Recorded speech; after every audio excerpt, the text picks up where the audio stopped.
Worship my feet. Worship my feet. Worship my feet. I said worship my feet. So yeah, it's been a few months since I last talked about the so-called almighty hawk Tuah girl. And honestly, even back then, things were already looking shaky for her. The hype that once had the entire internet obsessed with her started cooling off hard, and people began noticing the downfall almost in real time. The last time anyone really checked in on her live streams, the numbers had completely tanked. Yeah, sometimes. Hold on, don't talk to me. We're talking about streams sitting at around 9 viewers at one point, which is honestly insane when you remember. This girl was everywhere online not that long ago, and then things got even messier. People found out she had started selling spicy style content online just to keep money coming in, and the internet immediately started talking. More to me than just hawk to. A lot of viewers were shocked because this was the same person who was getting invited to celebrity events, podcasts, and influencer parties just months earlier. Reports started spreading that she was charging anywhere between $20 and $50 for certain pictures, and people could not stop asking how things flipped this fast. I don't know, like over the past couple of days it said you had an OnlyFans? Yeah, I heard something about that. Not true. No. I don't think I could ever do OnlyFans. Yeah. I mean, this is so weird to say. You gotta have something to sell before you can get on there. I'm nothing but back. So, I mean, they can leave me out of that shit. But recently, she popped back up in a new interview with Andrew Callahan from Channel 5 News. People give me a lot more credit for that whole crypto scam than like I can actually pull off. They're like, oh yeah, she pulled this off. I'm almost a 22-year-old girl. Like, you give me so much credit. You really think I can do that by myself? And that's where things really started heating up again. During the interview, she talked about her sudden internet fame, the entire Hawk coin controversy that had people side-eyeing her online, and what she thinks her future looks like moving forward. Naturally, viewers tuned in because people wanted answers, after months of non-stop drama attached to her name. Types of coins, I guess? I still couldn't, I'm telling you, I have no idea. And right from the beginning, she came in with energy and dropped a quote that instantly got people reacting online. You could tell she already had a certain narrative in mind before the conversation even really got going. The entire tone of the interview felt controlled from the start, and viewers picked up on that almost immediately. Because if we're being completely honest here, her biggest strategy still seems to be acting like she doesn't fully understand what happened around her, and people are definitely noticing that. Seems like you really don't know. No, I'm dumb as a bag of rocks, so. I don't think you're dumb, I just think you don't know about crypto. I don't. Which makes By you no smart. means. Exactly, that's what they told me to, and I was like, thanks, I guess. Instead of giving straight answers, she keeps leaning into this confused, innocent image. And for a lot of viewers, that routine is starting to feel repetitive real fast. And honestly, one of the biggest surprises was how little pushback Andrew gave her during the conversation. Scam YouTube is kind of using you as this pariah. This is one of the most miserable, horrible launches I've ever seen in my life. Okay, then why the f are you on? He's barking up the wrong tree. Like, he thinks I did this. Like, full intent, knowing what's gonna happen. I didn't know anything about it. We're gonna take all her money, she took our money and stuff like that, and it's bullshit, really, because, like, I didn't do it. Like, you can look at me sitting here and you're like, yep, she's a crypto scammer. She took all the money. Yeah. Instead of pressing harder or asking uncomfortable follow-up questions, he mostly let her responses slide by, untouched. That instantly made the interview feel softer and way more one-sided than many viewers expected from Channel 5. Seriously, parts of the interview almost felt more like a reputation cleanup than an actual deep conversation. Will crypto scam controversy have a super negative impact on your fan base? It definitely did. Like, I still get comments all the time about it, but I think it's like, mostly it's bots, I think, because nobody really cares anymore. But really all it is, they just want to respond. It came across like he was helping her rebuild this sweet, innocent girl caught in internet chaos image instead of really digging into the bigger questions viewers cared about most. And look, here's the reality of it. Whether people like it or not, she became the face attached to the whole operation. So when things started collapsing publicly, of course, most of the backlash landed directly on her shoulders. That's just how internet culture works now. You begin to be planted, people were like, Haley, you're gonna have to make an OnlyFans soon. Like, time's coming to a close. Like, exactly. Shaq's not gonna have you at his next DJ Diesel set at the Bellagio in Vegas. Think of something new. So I saw that kind of resentment begin, and then it just seemed to reach a boiling point. Like, imagine this for a second. If I owned Jamal's lemonade stand and Bob over here starts doing weird stuff behind the counter while customers get sick afterward, nobody's ignoring the business owner. They're looking directly at me, saying, Jamal, explain what happened, my guy. That's exactly why people aren't letting her completely slide in this situation. Now sure, maybe she doesn't come off like some mastermind strategist, but viewers are getting tired of the constant "I'm just clueless" routine. Everything's ended and, you know, nobody wants to see me on the internet no more. They expect me to just jump on OnlyFans, make a quick buck, and be done with everything. I don't want to do that But at they all. don't know that you're a true American. At some point, it starts feeling less genuine, and more like a character she keeps going back to whenever criticism starts building online. And honestly, Andrew probably understands that angle better than most people, because he built his entire career around chaotic viral interviews in public spaces years ago. He understands how internet attention works, how fame spreads, and how people can suddenly become online characters overnight. Deepest secret, you heard me? I was having sex with a broad, right? And I'm hitting and I start feeling the shit, you heard me? I the whole man that night, man. I the man, son. Talk me like that. I appreciate you. That's exactly why viewers found it strange that he handled her so delicately here. Now he's out here talking about guilt over some of his older content, and even saying there should maybe be legal consequences tied to filming intoxicated people in certain situations. Because I know that I sort of created the party strip interview model, and that's the thing that I'm most ashamed about. I was in Scottsdale the other day just visiting some friends, and I'm walking on this party strip where there's like shit-faced college kids walking down the street, you know what I mean, yelling. They don't know what they're doing. They're just kids. And then you have 4 man on the street sober interviewers asking everybody, what's your body count? What's the freakiest shit you ever done? Have you ever cheated on your girl? Can y'all trade phones? You know, this shit where I'm like, bro, that's up. There should be some kind of like penalty. That instantly raised eyebrows, because people started wondering what caused such a massive shift in perspective all of a sudden. And because of that, some viewers feel like he immediately sympathized with her before the interview even really started.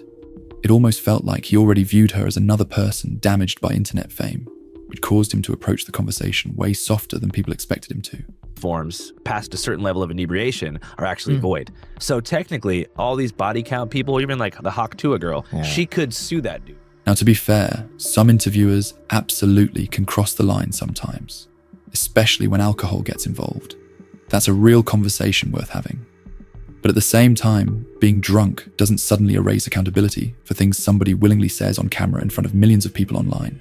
One move in bed that makes a man go crazy every time. You gotta give him that hawk Tuah and spit on that thing, you get me? Hawk Tuah, spit on it, spit on it. People know cameras are rolling nowadays. Nobody dragged her into that interaction against her will. Nobody forced anybody to stop and answer questions. In fact, people around her were encouraging the clip at the time, which makes the situation way more complicated than some people now try to frame it. You gotta get a spicy one. You want a spicy one? Yeah. Did she not ask for a spicy question? If you go back and look, we asked relatively normal questions like, what makes you wifey material? And they took it a place where somebody else would take it. This is my wife. What makes me wifey material? What makes her wifey material? That fat ass she got. Only way to get over one is get under another. Amen. A little bit too intimate? A little bit too intimate? Back shots. And because Andrew already seemed convinced she was mainly a victim, the interview honestly didn't help her much long term. Instead of pushing her toward accountability or reflection, the conversation mostly protected her from harder discussions that viewers were actually waiting to hear. What are you doing for, money nowadays? Let's see, I have my fanfics. Fanfics? What's fanfics? Like, you can post pictures of yourself on there, you can talk to people all day, but like, I think they gotta pay you to talk to you too, don't they? Yeah. And that's pretty cool. Maybe we should do that. Another thing that feels weird is this idea people now push that the internet hated her from the very beginning, because that's simply not true. If you go back and check comments before the crypto situation exploded, people absolutely loved her online. They thought she was funny, entertaining, relatable, and even charming.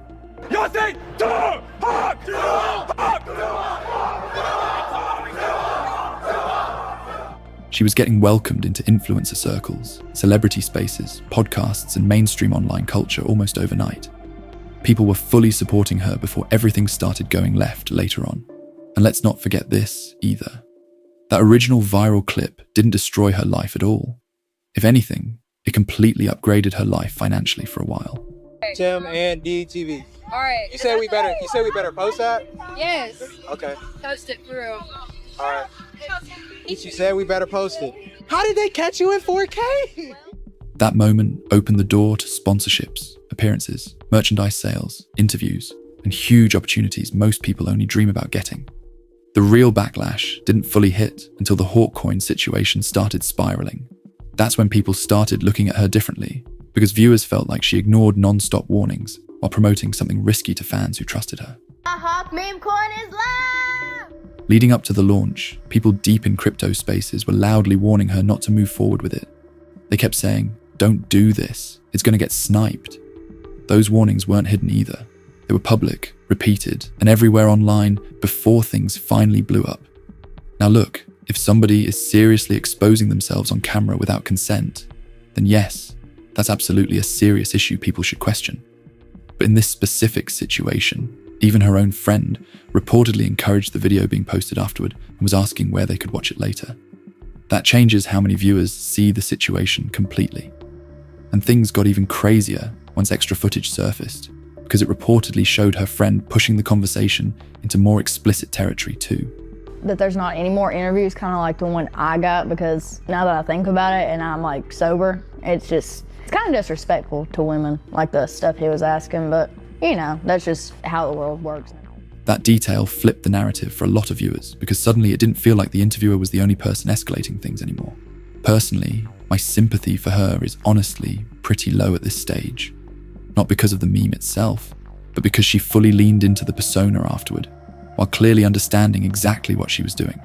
She didn't disappear after going viral. She turned it into a full business run with merch, podcasts, branding, appearances. That's why a lot of viewers struggle with the naive, innocent girl angle now. Know what my toes are ranked on Feet Finder? Tell me. 4 out of 5. Whoa, what do you think the deduction of a point was? Probably how long my toes are, I'd say. Yeah. She clearly understood how to capitalize on internet attention, and for a long time, it worked extremely well for her financially. And what makes this interview even more noticeable is that Andrew usually does a great job balancing politeness with difficult questions. That's literally one of the reasons Channel 5 became so respected online. He normally knows how to make people uncomfortable without sounding aggressive or disrespectful. Like during his interview with Shia LaBeouf, he carefully revisited difficult topics multiple times without making the conversation feel hostile. I just noticed in my personal experience, like when you're going through a super hard time, it's really best to put the bevs down. Yeah. Because when you're drinking to cope with sadness, oftentimes it can spiral into something deeper. Yeah. Because you're just delaying processing of those sad feelings for a long time, and eventually you're gonna get to that brick wall where you're like, I gotta face this shit. Yeah. Saying going to jail, like, have you thought like, damn, maybe if I wasn't drinking, that wouldn't have happened? Like, Who gives a though? It's another experience. Yeah. Jail will be another adventure. Yeah. What are you gonna do? That's cool. That subtle pressure is what viewers expect from him, which is why this interview stood out so much by comparison. But with Hawk Tuah, he switched things up completely and handled her with noticeably softer gloves. I have a theory it's because all fame and desire for fame is rooted in fear of death. Existential anxiety about impermanence makes people want to seek fame as the closest thing to immortality. Viewers instantly noticed that difference too. He even allowed some of the backlash to get blamed on bots and internet manipulation without really challenging those claims much at all. Then when he asked what she currently does to make money, he barely dug deeper into it. He kept things surface level instead of really exploring the bigger picture behind the online image she's now selling to followers. Now technically, platforms like Fanfics market themselves as non-explicit subscription services. But let's be honest, most people online already understand how those platforms are often used in reality. Many creators use them as softer looking alternatives because they don't want certain labels attached publicly to their brand. And while she keeps acting confused in interviews, her actual promotions online tell a very different story. The captions, photos, and teasers are clearly designed to bait curiosity and get people paying for access. At one point, she literally says, "Ready for me to release more feet stuff? Unlock this if you do." So by that stage, viewers aren't exactly confused about the direction she's leaning into online anymore. And honestly, it feels very calculated now. This doesn't come across like somebody accidentally stumbling into internet culture anymore. It feels intentional, strategic, and heavily tied to keeping attention flowing however possible. To some viewers, that whole angle honestly comes off even stranger than regular influencer content, because she seems fully aware of exactly what audience she's targeting and how she's marketing herself now. And what's frustrating is that the interview could have explored something way deeper, psychologically. Andrew usually likes discussing internet fame, identity, and why people chase attention online, but that layer barely got touched during this conversation at all. Because the irony in this whole story is honestly wild. The exact viral moment she now complains about is also the same moment that launched her into fame, money, opportunities, and internet celebrity status almost overnight. And once everything started falling apart publicly, she circled right back into using similar suggestive marketing tactics to keep money flowing again. That full circle aspect is actually one of the most fascinating parts of this entire internet saga. That's the real story here. How internet fame can build somebody up insanely fast, flood them with opportunities, make them rich almost overnight, and then completely flip once audiences start feeling manipulated or disappointed later on. Which is exactly why many viewers feel Andrew missed a huge opportunity with this interview. Digging deeper into that contradiction could have made the conversation way more revealing, emotional, and impactful overall, especially considering Channel 5 markets itself as fair, independent, and unbiased journalism. People naturally expected harder questions and deeper exploration during this interview. Instead, a lot of viewers walked away, feeling like the conversation barely scratched the surface of everything surrounding her rise and downfall online. But either way, I want to know what you think about her still pushing this whole Tuah persona and everything surrounding it now. Drop your thoughts below, hit like, subscribe, and share if you want to stay tapped in with all the latest internet drama, and I'll catch you in the next one.